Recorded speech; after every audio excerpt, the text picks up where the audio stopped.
Hello everyone, my name is Liz Padilla and I'm a member of the New York City Clubhouse Coalition. I'm also affiliated with Lantern House Clubhouse in New York City, the South Bronx. On behalf of the New York City Coalition, I would like to thank everyone for joining us for today's WANA series webinars. As people across the globe know, the recent murder of George Floyd has sparked a dynamic response in the United States.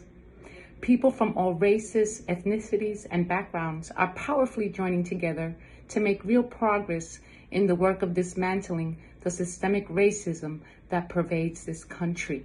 And we know that this same call to action is also resonating deeply in countries all around the world. Since the Clubhouse movement is based on the principles of equality and opportunity, and as clubhouses, we work tirelessly to erode stigma and prejudice. Our international Clubhouse community is ideally suited to partner in the larger work of fighting for equality and opportunity for people of color everywhere. The New York City Coalition recognizes the need to use our core principles and values as a way to address racism in and through the Clubhouse community. Because of this need, we formed the Racial Injustice Subcommittee. The loss of life during this pandemic and the historic disparities in healthcare, education, and employment continue to impact Black, Indigenous people of color in our communities and all over the world. Today, we invite you to explore this issue with us and to challenge yourself in your Clubhouse community to engage in this difficult topic of conversation and perhaps in your own way to become a vehicle for change. We want to inspire and facilitate productive conversations and actions on behalf of our communities. We believe we can be a strong and effective mechanism for change in combating systemic racism. Our hope is that through using our Clubhouse communities to promote advocacy, voting, partnering with other groups, and examining our own systems, we will gain better insight and more effective approaches in this ongoing battle with racism. Thank you. Good morning, everyone. My name is Chiquita Williams. I am a member of the Fountain House New York Education Unit. I am going to be joined by Tristan Chirico, who is a unit staff member also within the Fountain House Education Unit. Yes, hi. Can everyone hear me? Sorry, I might have been muted. Yes, I'm Tristan. Thank you so much. I'm very honored to be here today. So I'm just going to share, they're going to share the presentation for us. Wonderful. So I am a racial justice educator and consultant who has been working on racial justice education since 1994, and I lead African American cultural programming at Fountain House. And I am a staff member on the education unit. I am, along with Chiquita, a coordinator of the Fountain House Racial Healing Initiative, which we will be telling you all about today. And as of relatively recently, I'm one of the staff members working with the Fountain House Advocacy Group. One of the responses that we have had to this sort of pivotal historical moment is wanting to really foreground advocacy as much as possible. And one of the ways that we decided to do that was actually to fold it in as part of the education unit, because we feel there are very strong ties between advocacy and education, and that by uniting those two, we can really give the full force of a Clubhouse unit behind this really critical body, the advocacy group, at this really critical moment. Next slide, please. So today we are going to be talking about a mindfulness and somatic approach to racial healing. And I thought it was important for us to try to model that ourselves. And so this approach allows us to develop the emotional and psychological grounding and stamina necessary to engage in a meaningful, courageous conversation about race, which is a very controversial topic and a fearful topic for many of us. And so it is important for us to prepare ourselves to engage in meaningful conversation. So I'd invite you all to just participate in a short breath work exercise.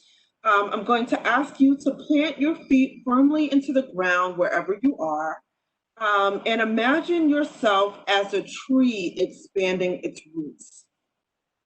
And I'm going to ask you to take in 3 deep breaths. So a breath in and out. A breath in and out.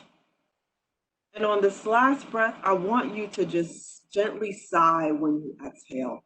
So breathe in, hold it for a second, and ha. You can shake out your hands if you want to. And I want you to just quickly scan your body and notice any areas of tension, constriction, or discomfort. And throughout the process today, during this webinar, just continue to notice those areas of your body. And if that comes up for you, breathe some healing energy gently into those spaces, just to allow your brain to kind of reset and allow your body to reset, so that you don't get into a flight, fight, or freeze mode. So again, that we can just engage in a courageous conversation. So racism is a global pandemic. It impacts all of us, no matter who we are and where we live. And as a person who has been teaching about racism for 26 years, I've noticed often that people have a lot of confusion about what racism is. They make it synonymous with prejudice or with bias or even discrimination, when it is actually a collection of all of those things and much more. And so I developed a definition for racism based on my years of experience teaching and researching about this topic. So from my vantage point, racism is a full spectrum experience and way of life predicated on the idea that the people and histories of Western Europe are inherently superior to others. Thus, white folks, or those identified as white, are naturally positioned to exert dominance over all other people in the world. The term white first appears in American colonial law in 1680 to distinguish between those who are entitled to civil and human rights versus those who aren't. And many countries around the world have similar experiences with legal statutes defining who is white and who is not, and what rights people have or due to people because of their whiteness. And white supremacy is embedded in so many places, and particularly here in the United States, it's within our Constitution, our laws, Supreme Court decisions, institutional policies, education systems, wars, values, holidays, religious rights, our media and artistic narratives, the ways that we relate to each other interpersonally, and so much more. And again, this is true to different degrees, varying degrees in other countries, depending on where you are in your particular history with whiteness. And none of us can escape that impact. And it is deeply consequential. Public health research from universities all over the world has demonstrated that racism leads people of color to early death. And so when we are engaged in this discourse, it's not just about us doing something nice for people of color. It is about us as a Clubhouse community creating spaces that are life-affirming and that build up and support the mental health of people of color who are part of our ranks. Next slide, please. Joel Corin, who is the executive director of Clubhouse International, and Ashwin Vasan, who is the president and CEO of Fountain House New York, both wrote solidarity statements in June after the racial uprisings erupted across the United States and the world in the wake of the killing of George Floyd, Breonna Taylor, Tony McDade, and a number of other African Americans who were killed by police. And I welcomed those solidarity statements. This was the first time in Clubhouse history that I remember such statements being made.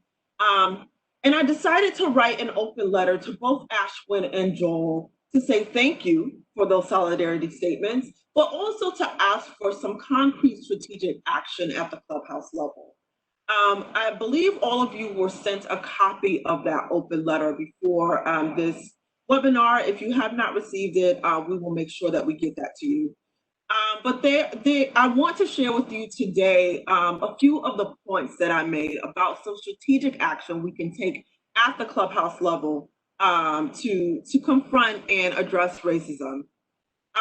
So we can add a non-discrimination statement to the Clubhouse standards.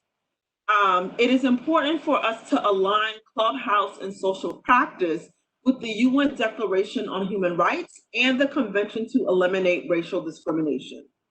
Those are international documents signed by almost every country on earth.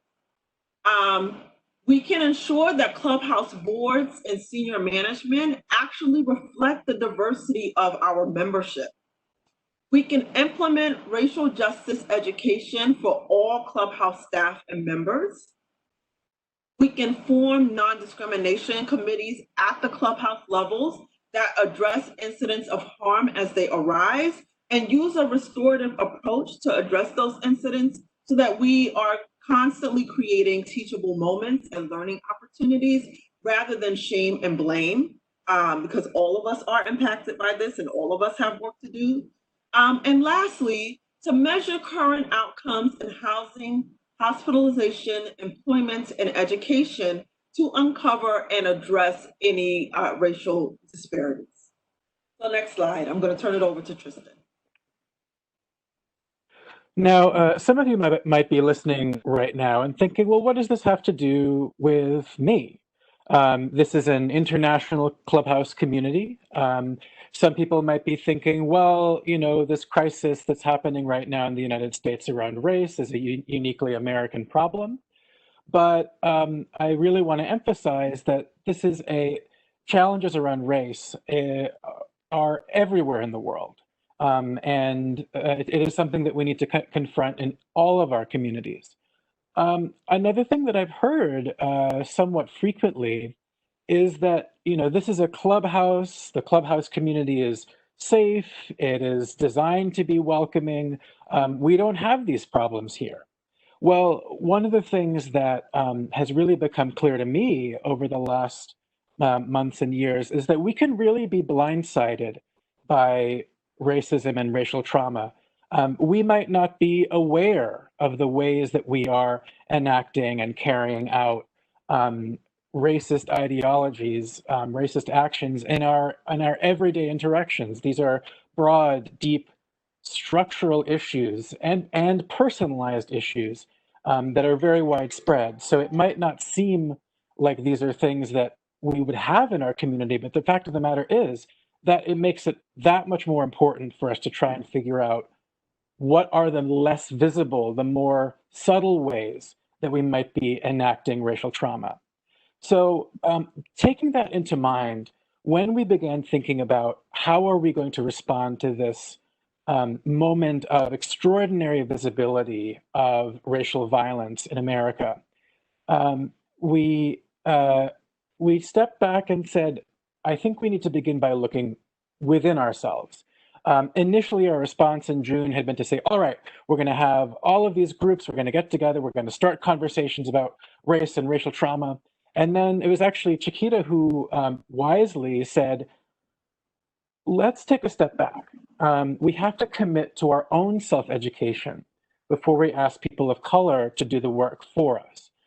We've all been impacted by racial trauma. And if we don't engage in individual personal healing, we risk inflicting psychological and emotional harm on BIPOC folks when we come together in groups. So to that end, we decided that we would rely on the work of Resmaa Menakem to support our journey.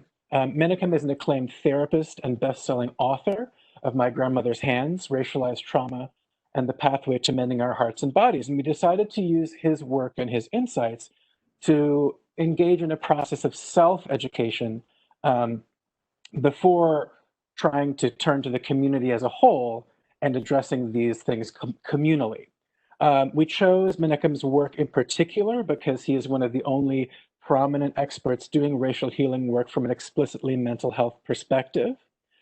We were also drawn to him because in his work, he really foregrounds a somatic approach, meaning he really explores and tries to rectify how race and racial trauma are really embodied, that we carry them with us physically.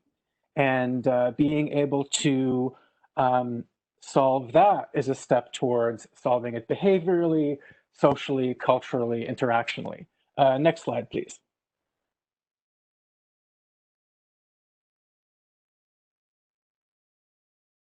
So there are so many things that we could do to try to address this endemic, widespread, but also very intimate and familiar problem, the issue of racial trauma and racial injustice in our communities. And it might seem overwhelming, but what I want to share is a very step-by-step, deliberate approach that I take potentially, if this is something that you feel like is important to address in your community.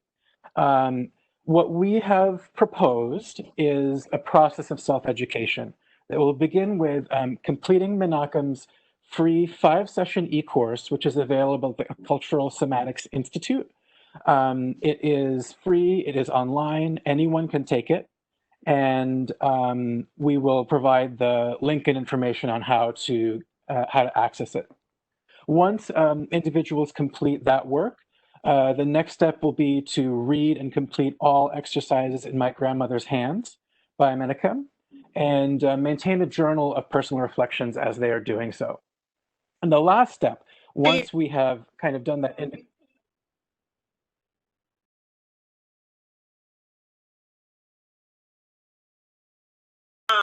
sorry, Chiquita, what did you say?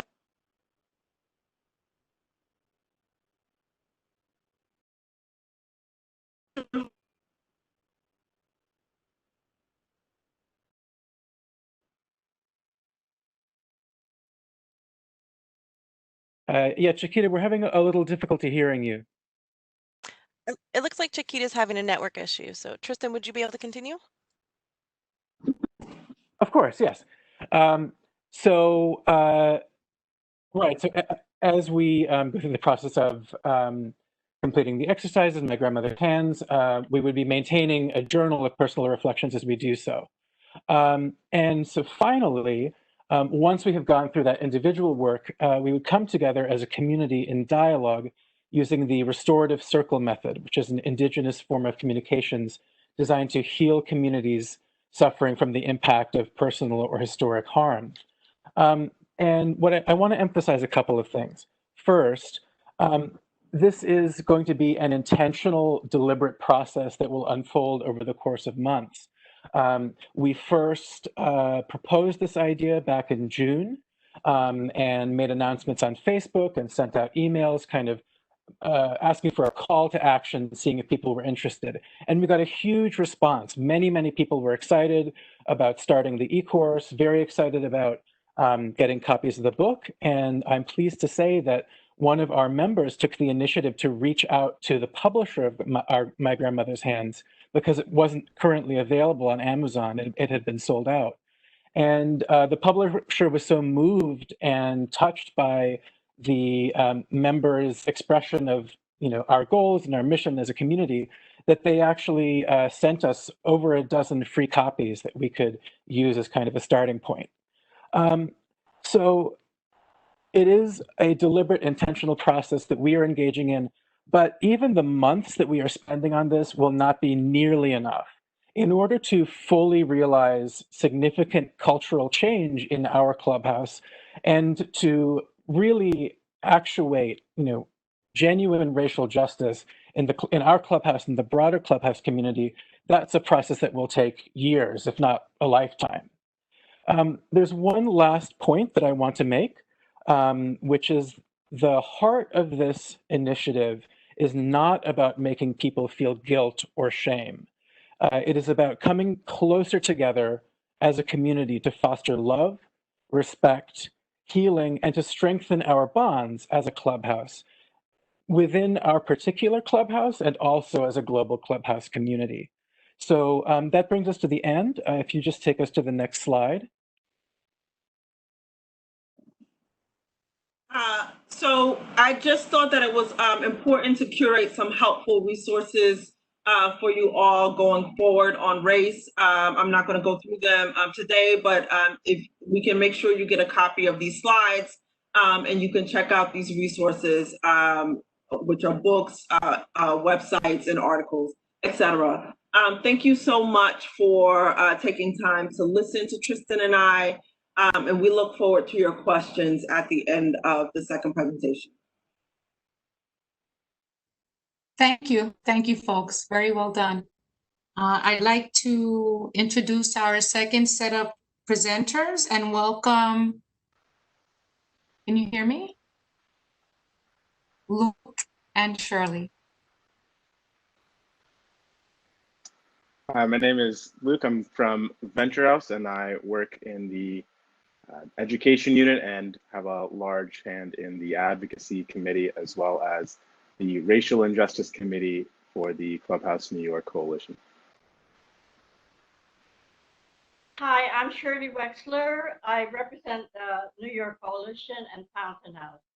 I've been a member of Fountain House for 25 years and an active member of the Welcome Unit, Welcome Center in Fountain House.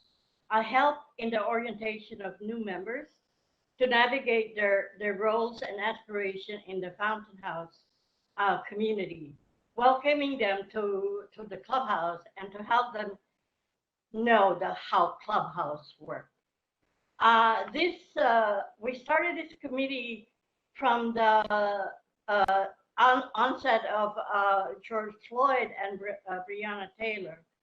And we asked ourselves, what can we do about this? And hence, here we are.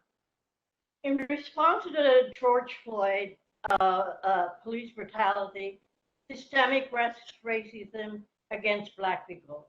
As a group, we understand racism that takes ways in many forms, and there's multiple approaches necessary to combat it and to educate every individual. Our goals are in our committee are, next slide.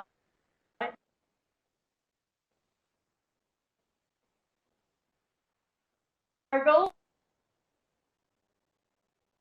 is educate the community.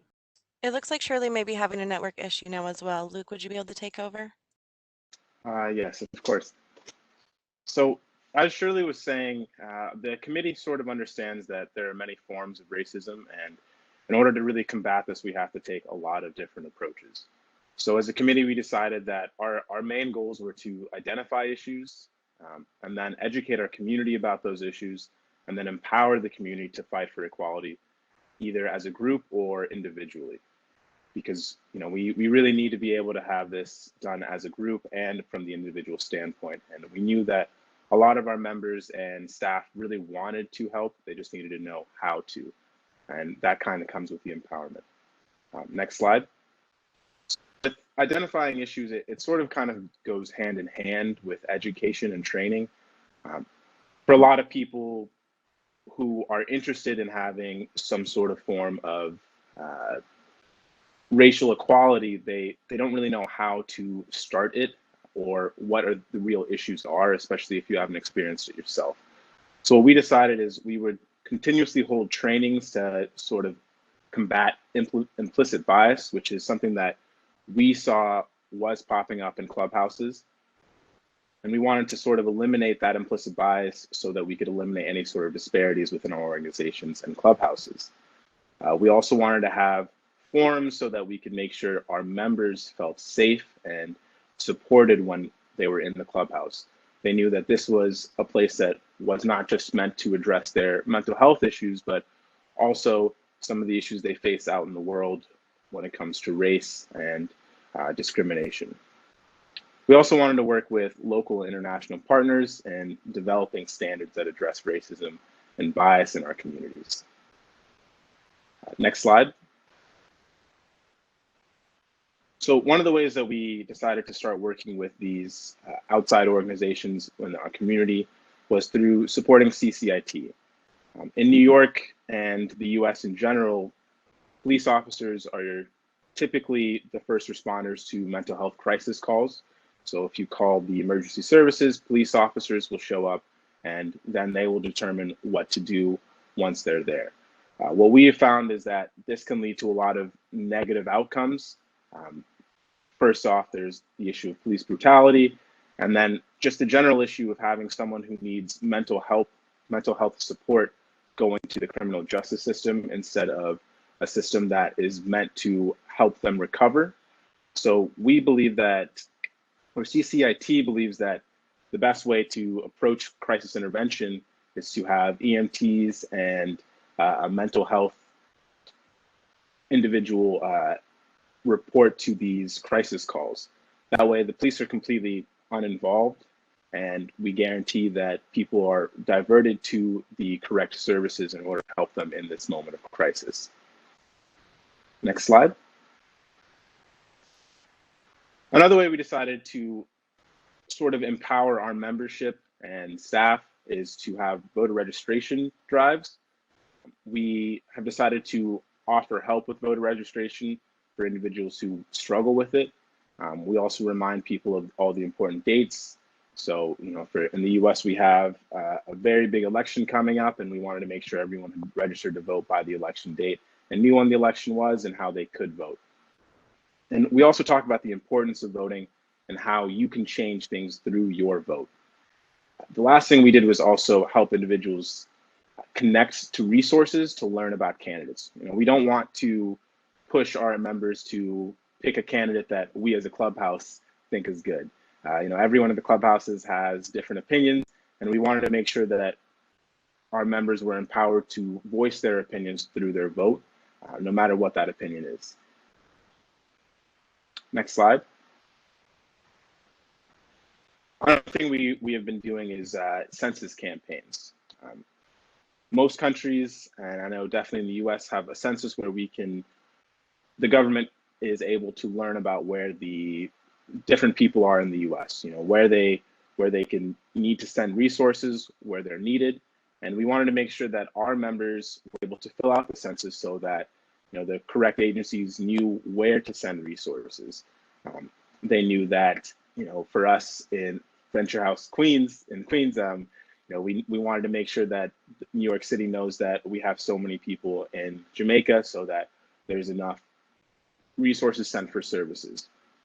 The other aspect of this is if you don't fill out the census, that could lead to the possibility of having resources taken away from the area. If they don't know that, if they feel that less people live here, they'll give less resources for it. And we wanted to make sure that doesn't happen because that negatively impacts our community in so many different ways. Next slide. The thing we realized is that protesting itself takes many, many forms. And with our membership, we have a lot of different types of people that might want to either protest physically or some other way. Especially during the height of these protests, it was also, you know, coincided with the height of the COVID-19 pandemic in New York and other areas. So we wanted to make sure that people who were afraid of going out into the streets to protest still had a way to sort of join the movement and feel, you know, feel like they were actively participating. So some of the ways that we connected our membership with was, you know, supporting Black businesses, voting, how to educate yourselves, how to call representatives to ask for certain laws to be changed or for them to address certain issues. We wanted to give people as many different ways to actually have action and, you know, join this movement so that they didn't feel that they were stuck and couldn't do anything because of the pandemic.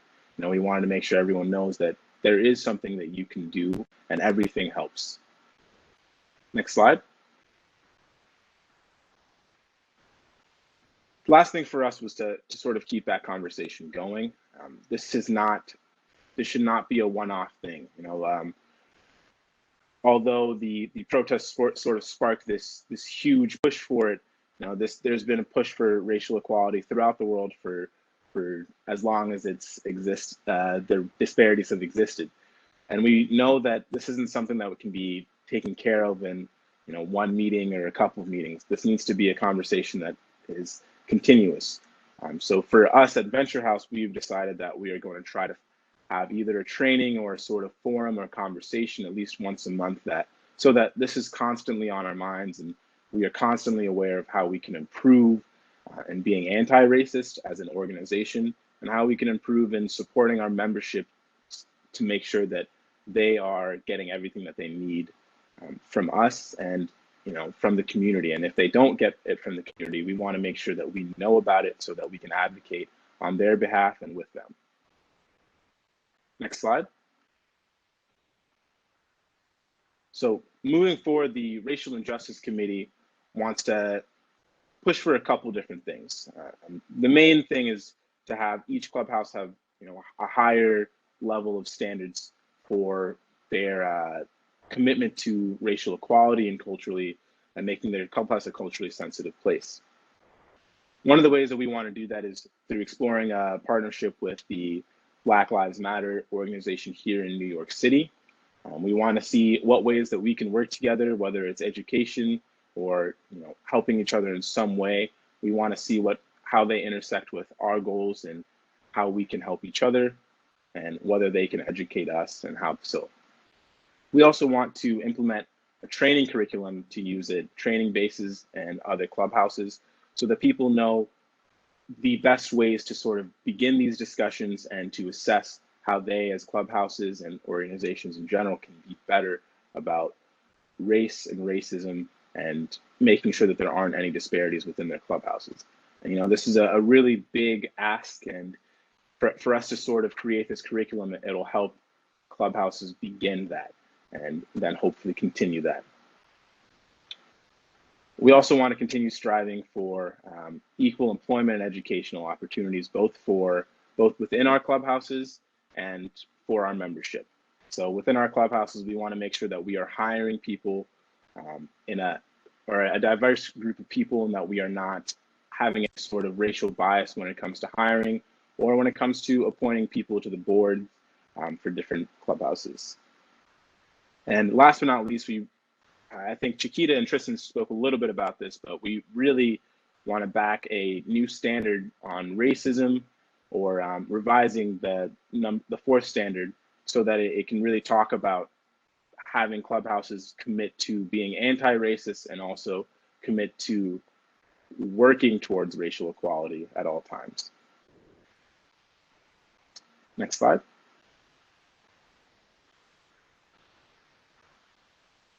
Thank you all for stopping by and listening and having sort of the patience and caring enough to want to know more about this and figuring out ways that you as a clubhouse can be better and make this world better for all of us. Thank you. Thank you, Luke. Now it looks like we have some network issues just because of the storms that occurred yesterday, but we are going to move on to the question and answer session. So for those that have a question they would like to ask, please submit your questions in the Q&A panel located in the bottom right-hand side of your screen, or by pressing the three-dot option along the bottom and selecting the Q&A panel. Your first question is, and I'm going to pass it to Chiquita for the first question. What suggestions do you have for implementing social justice programs in rural, largely Caucasian clubhouses? Oh, that's a big question. My first thing that comes to mind is to contact the Highlander Center for Research and Education, which is an organization that was very involved in the education of civil rights movement workers.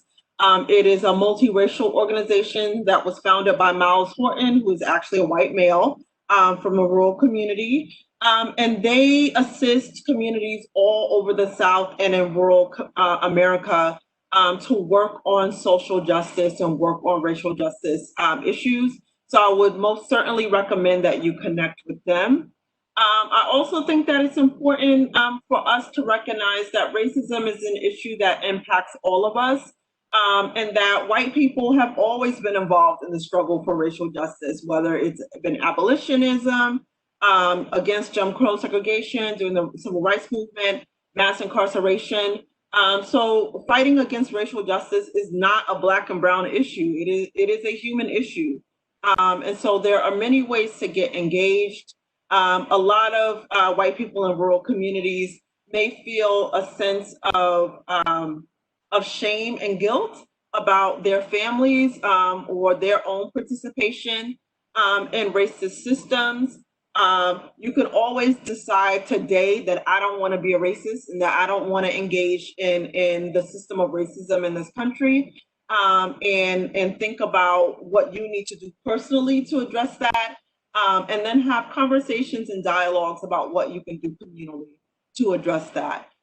Finally, I would say to get support and to get help, there are a number of consultants and scholars who do this work, who work with different community-based organizations to design training programs and education around this. And so I would definitely access that. But I would go to Highlander Research Center first, because this is what they do. Wonderful. Thank you, Chiquita. Now, Liz, I'm going to pass to you. See, is there anyone else that you feel might have a good response for that? Think you might have a response for that also? Well, Chiquita really summed it up perfectly. I think that the number one thing is to really look inward in the sense that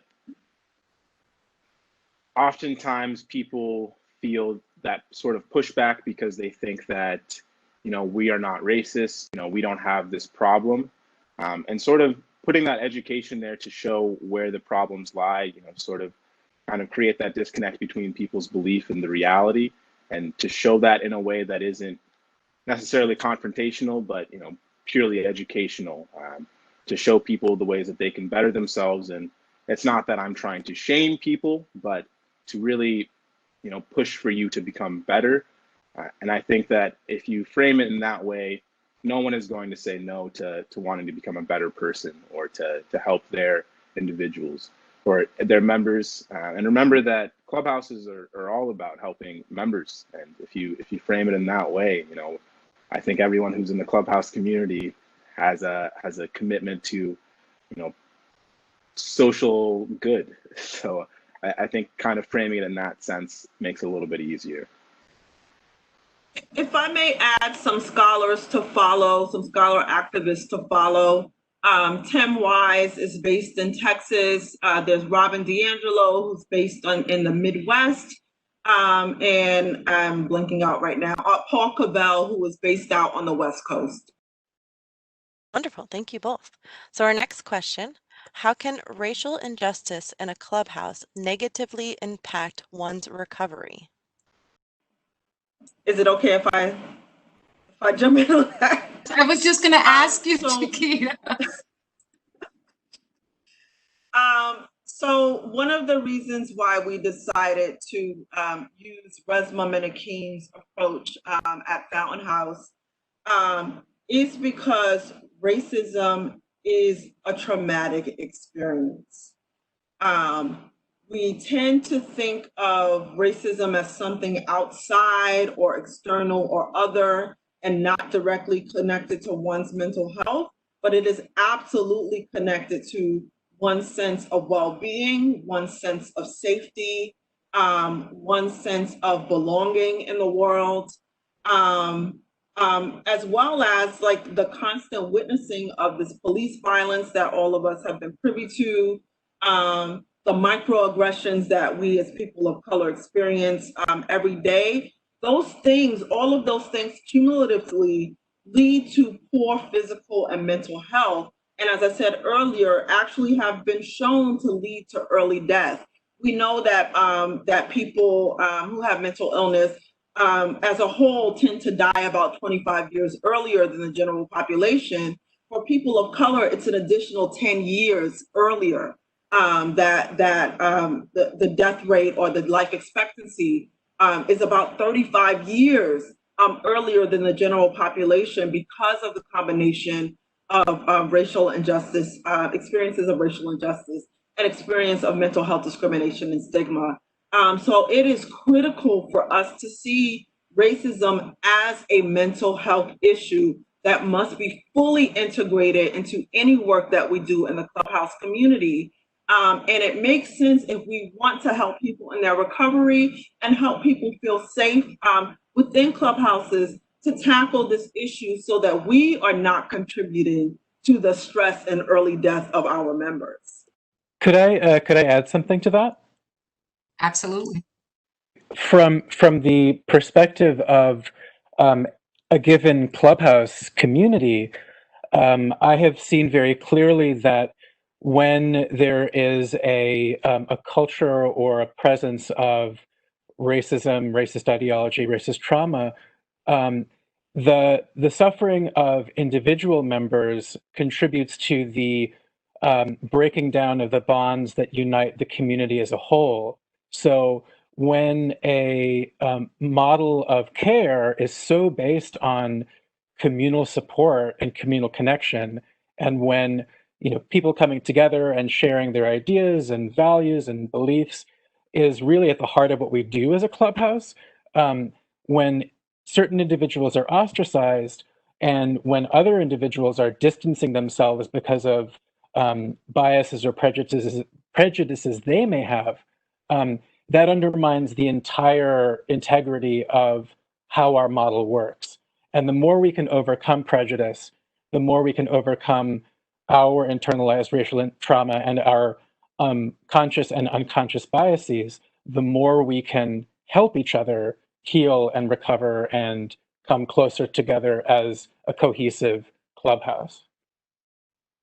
I also just wanted to add, I think we might have touched on this a little bit before, but because racism is so pervasive through all these different structures, people often forget that even healthcare systems in general have loads of racism within it. So, you might have members who don't receive the proper services because of racism, and understanding that from the clubhouse standpoint helps us get them the proper services. But if you don't fully understand that fact, you might be missing some of the steps that will help them in recovery because you assume that they are getting the same services that somebody else might be, and that often is not the case. Perfect. All right. We do have Shirlee back. So Shirlee, if you can work on turning your video on for the question and answers. Our next question is, how would you suggest that a clubhouse that currently doesn't have an advocacy committee or unit can take an important first step toward getting involved in the kind of work you have all described? Tristan, do you think you can answer that for us? Sure, I can certainly try. Well, the advocacy committee at Fountain House began as a very member-led grassroots group. It was, I mean, there's a long tradition of advocacy at Fountain House, but for much of that time, it was a group of people who were responding to an issue in their community. And they would find time during the course of the work ordered day when they could gather and plan and think about what areas they wanted to target. So I think maybe the simplest way is to say, if a clubhouse has a commitment to promoting advocacy, if they could create some space, maybe just an hour in the course of a day, and some space physically, like a table in a room somewhere, that people could congregate and then have a conversation, either as the entire clubhouse community or coming from the leadership of this group of people that might gather. What is the particular issue that you would want to take on? I think that what has proven successful in the past, in my experience, is trying to find an issue that is defined and specific enough that you as a clubhouse can actually take concrete action. So, we can all write letters to our Congress people. That's wonderful. We can all make phone calls. We can all educate ourselves. We can all, if we feel comfortable, maybe do some kind of more public action. But, ask yourselves, in our specific Clubhouse community and our broader community, what is one issue that we can target that we have a unique kind of ability to address? So, for example, last year there was a desire to address the issue of homelessness because that impacted many in our community and in the community, the mental health community more broadly. And so the solution that was ultimately developed through the advocacy group was to send peer specialists to homeless shelters. So that was something that we ourselves could do. So I think having high aspirations is wonderful, but also thinking about, what can my clubhouse do in my community to address issues around racial injustice, racial trauma, and broader questions of social justice as well. So to summarize, create some time in the day, set aside a space, and that will probably attract people who are interested, and then try to pick a specific, realizable goal that the clubhouse is well positioned to take a unique kind of leadership position in addressing.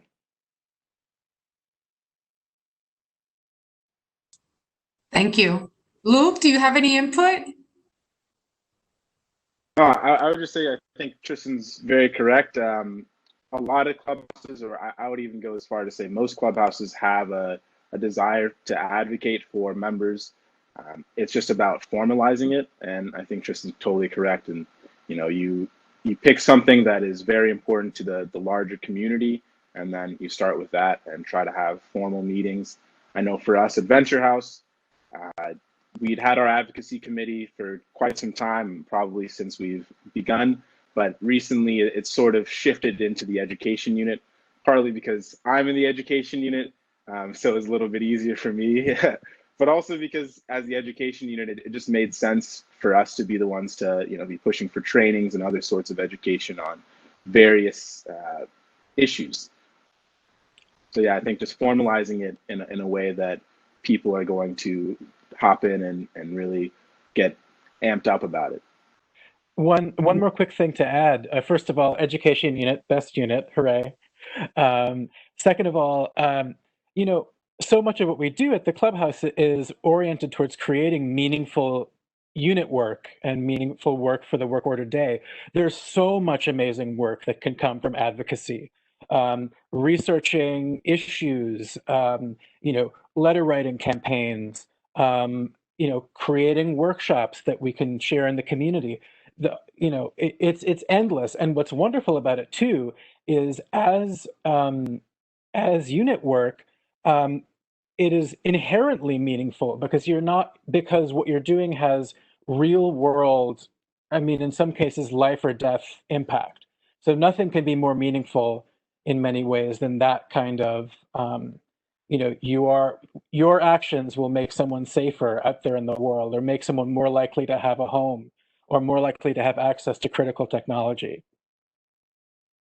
I would just add that it's important to think about skills development for members of the advocacy committees. I was a longtime member of the advocacy committee at Fountain House, New York. And one of the barriers that we would constantly come into is that, many members were interested in coming to the meetings, but then it would be difficult to take the next step on actions because people didn't know how. They didn't know how to write a letter to their legislator. They didn't know how to go on a lobby day and speak to someone. They didn't know how to put together a protest or sit-in, right? And so there's some opportunities to leverage education, to do some peer education and supports around those skills. And you'd be surprised, there are a number of members within Clubhouse who have been radical activists for a long time and who have those skills and who can offer that education to other members. Thank you, panelists. That was awesome. All right. Our next question is, how can you handle any pushback from members or staff that may feel offended and could cause hurt between members and staff during the trainings? Tristan, do you think you can answer that? I'm going to defer to Chiquita here. Great. I think the first thing that we need to acknowledge is that dealing with race and healing from racism is long-term, deliberate, and messy. And that there are inevitably going to be conflicts that emerge. And so we have to have spaces, processes, and love for each other to work through the difficult moments. So we have to have the body work and the healing work to do, to create space to say, I feel hurt by what you did, or I need to take a moment to do some meditation before I respond to this thing that someone said that was offensive or hurtful to me. So we have to create that space. I think that we have to continue to say that this work is not about our egos. This work genuinely is about creating the most safe and affirming space for all members of the Clubhouse. Now, we might not completely agree on the pathway to get there, and I think that there are multiple pathways to get there. There's no single solution that is a one-size-fits-all for any of our Clubhouse communities. And so I think that we need to do an honest assessment of where we're at with our community, what we're capable of doing, and really listen. Take time to get out of your own head and get out of your own ego and listen to the harm that is being perpetrated against people of color who come into Clubhouse, and really sit with, rather than respond to a charge of racism, really sit with, what does this mean? What does this harm mean to the person who has experienced it?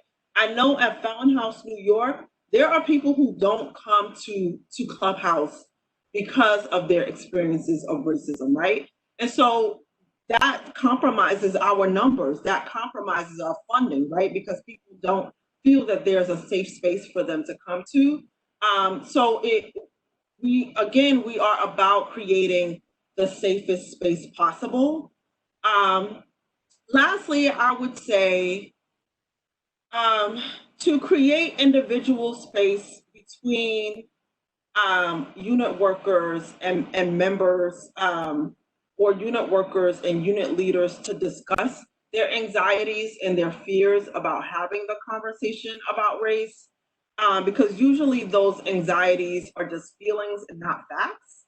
And so I think to have a space to kind of process things before you come to a group and before there's pushback, to create opportunities to have a full and honest vetting of one's feelings, and not in a way that compromises or dismisses or minimizes what people of color go through. Like, we're not about that.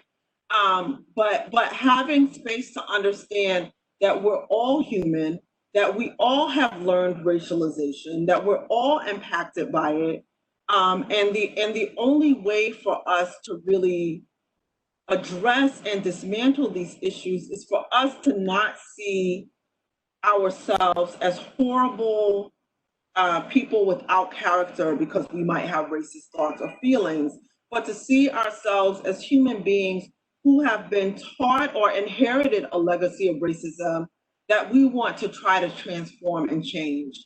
And again, I'm sorry for being long-winded, but just again, knowing that this is slow work, that this is going to take a lot of time.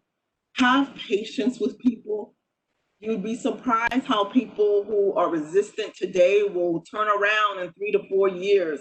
There are Ku Klux Klan members who have left the Klan because someone took responsibility to have a genuine relationship with them and talk through their racialization.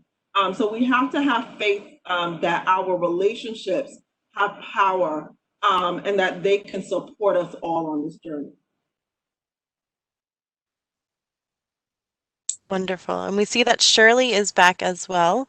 Shirlee, did you want to unmute and touch on the subject as well?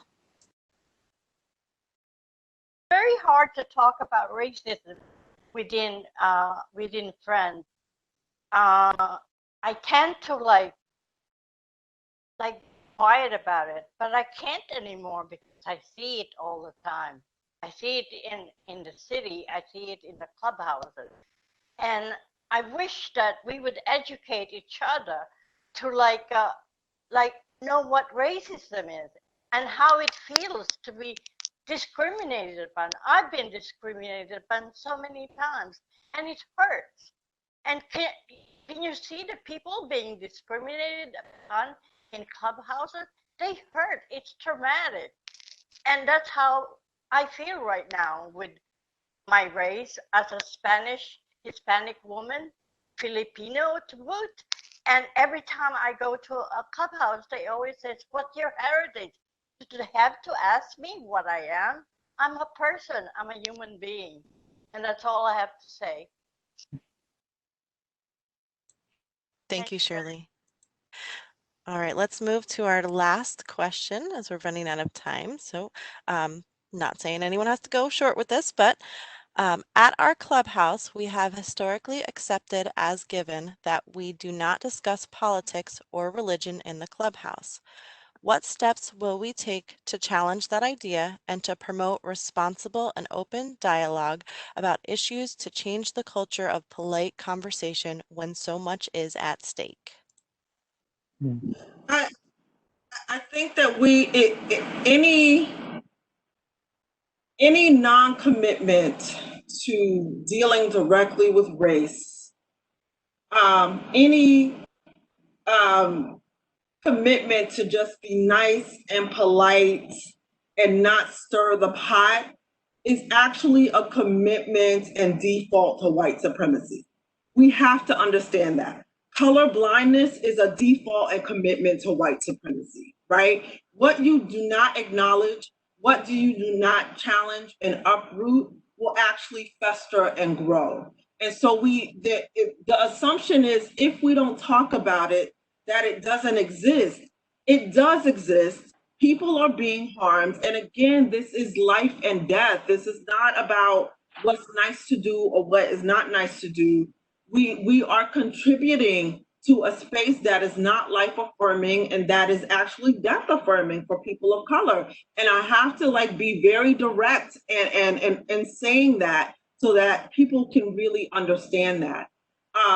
And so, secondly, I would say that the personal is political. There's no such thing as politics being left aside. That's actually a default to white privilege to suggest that by not talking about politics, that we are not going to be impacted by it. Every single one of us is impacted by politics and political decisions that are made every day, right? And so we have to have an honest reckoning with that, and we have to make a commitment to do what is uncomfortable, to come, as Resmaa Menakem says, to come to the edge of your discomfort in order to move and pass through potential conflicts and issues to get to the other side of recovery, of community, of what is life affirming and what is supportive of all members of the Clubhouse community. There's maybe something else that I'd want to add, and I agree 100% with everything you said, Chiquita. As social practitioners or generalists, whatever term your clubhouse might use, and as members, we're very used to, indeed have professional experience and training and personal experience with having difficult conversations. And as Chiquita said, the political is personal. The time for setting aside this area because it's more sensitive is over. This is racism is as much a crisis right now in this country as housing insecurity, as mental illness, as homelessness, as economic inequality, and they're all tied up together. They are all inseparable. And so, you know, as a worker at a clubhouse, I feel very comfortable talking how they might not have enough money in their pocket for buying another meal this week. That's a difficult conversation to have. So I should look within myself and think about my resources. How can I have also a very difficult conversation about topics of race and racial trauma and racial injustice? We're really good at talking about hard things. And so we need to use that creativity and that sensitivity and kindness and empathy and insight to discuss these really difficult, messy, scary topics around race as well. I'd also say that, you know, I think sometimes with clubhouses, we get caught up in this idea that we are apolitical, when in reality, we're not really apolitical. You know, we advocate for politics that advocate for mental health issues, you know, and when you think of racism as a mental health issue, it's one and the same. You know, it affects our members just the same way that having more funding for services affects them. So if you frame it in a slightly different way, and it's not necessarily about vote for this person or vote for the other person because we perceive this person to be racist, but more so about, you know, we want to have a community that is dedicated to betterment of all of our members. You know, it's gonna get dicey sometimes. You know, people don't like to change their minds, and you sort of have to find ways to bring them along, and you have to make people uncomfortable eventually. You know, you have to get uncomfortable in order to learn that you might have been wrong in the past and that there's a better way forward. But to say that we're not going to touch on politics, I think sometimes it does ourselves a disservice, because we do touch on politics. It's just we decide which ones are going to be more contentious. And I think this one, if you frame it as a human rights issue that needs to be addressed both in politics and within your own organizations, it's different. You know, it's not red or blue for the U.S., but it's really about everybody making sure that we give power to all and not just to some. I cannot emphasize enough, and you said this several times today, we have to lead with love.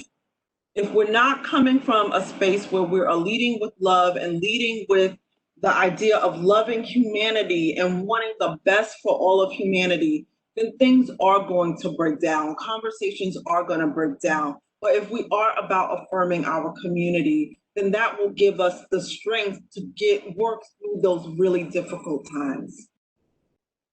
Wonderful. Great question and answer session from everyone. So now, if we have not answered your question, please send an email to wanawebinar@fountainhouse.org. The recording will be available next week, and the slides with all the resources mentioned will be distributed tomorrow. There will be a survey on screen once the event ends. Please take a moment to fill it out and give us your feedback. Thank you for coming to the webinar, and please be on the lookout for announcements regarding our future webinars. Have a great day.